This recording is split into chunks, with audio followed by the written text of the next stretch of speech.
How's it going, everyone?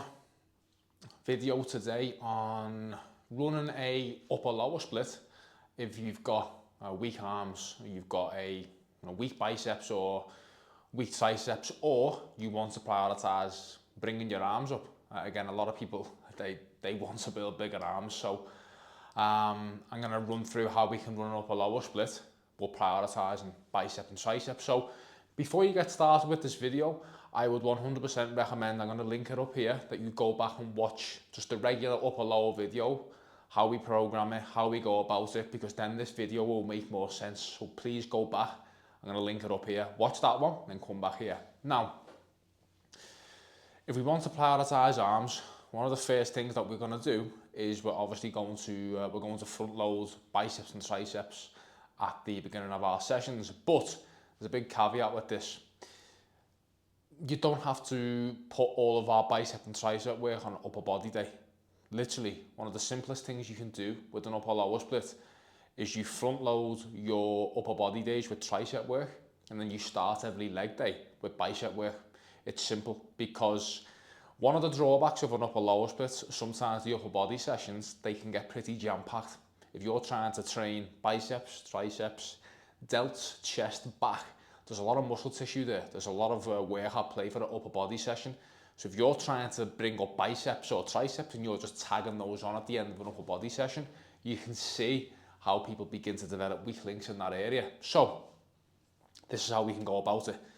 So we'll start off, I'm going to go over the A-B rotation of both lower and upper days, so you understand where I'm going with this.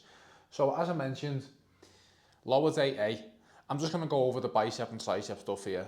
The other upper lower video can cover all of the other volume and all the others for all the other muscle groups like back, chest, quads, hams. The other video can cover that. But with this, we're going to start lower day A with 4 sets of bicep work when we're fresh. So we're going to come in and we're going to do 2 sets of a preacher curl, which is a little bit more short and biased. We're going to bias the bicep in its shortened range first.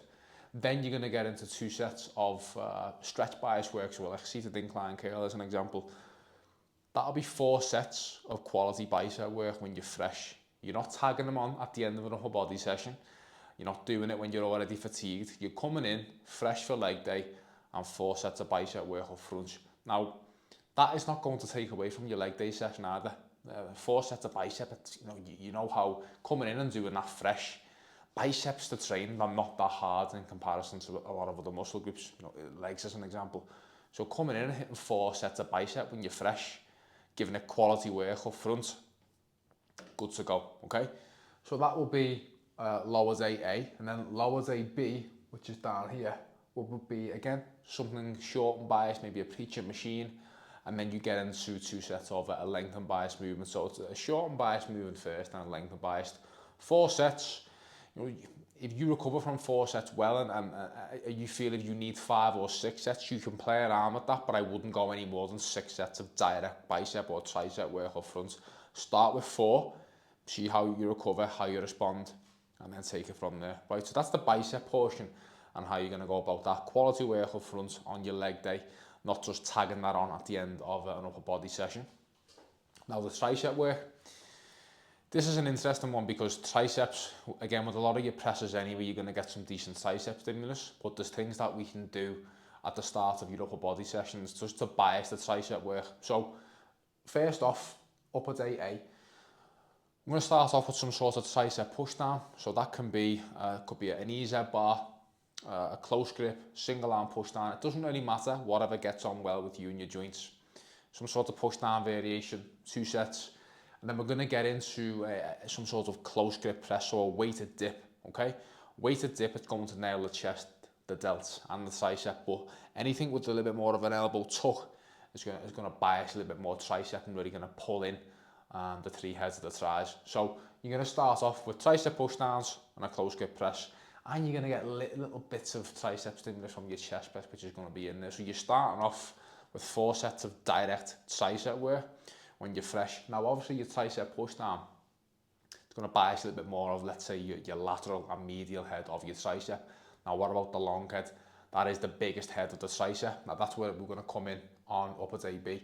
you're going to start off with a cable overhead extension, some sort of overhead work in this position, and then you're going to get into a close grip press. That could be a close grip Smith press, a close grip barbell bench, a close grip machine press, whatever it may be, with some sort of close grip, elbow tucked, tricep dominant press.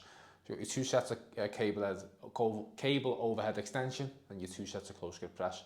That's 4 sets of quality tricep work up front on upper day A, 4 sets on upper day B. So you're biasing and prioritising the area that you want to bring up, and you're hitting it fresh right up front at the start of a session.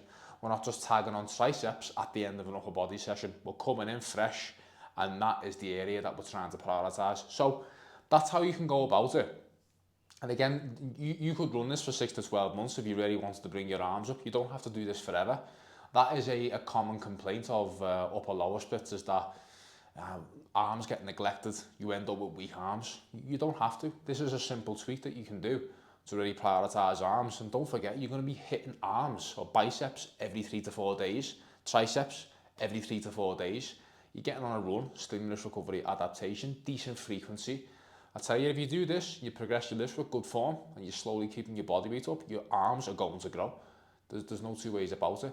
And don't forget, if that's 4 sessions across the week, arms are getting hit more or less every day. I know it's different between bicep and tricep, but you're coming in every session, you're starting off with some sort of direct arm work. Your arms will grow if you've done this for 6 to 12 months consistently with precision, accuracy, good form. Again, all to failure, progress with good form. You're going to be good to go. So if you've got weak arms, or you're trying to bring up bicep and tricep, this works tremendously well. Give it a shot. Any questions, anything I can help you with, drop it down below. But yeah, keep an eye out for more videos coming in the new year. I'm going to be going over some more different styles of training splits as well. So hope you enjoyed it. I'll speak to you in the next one.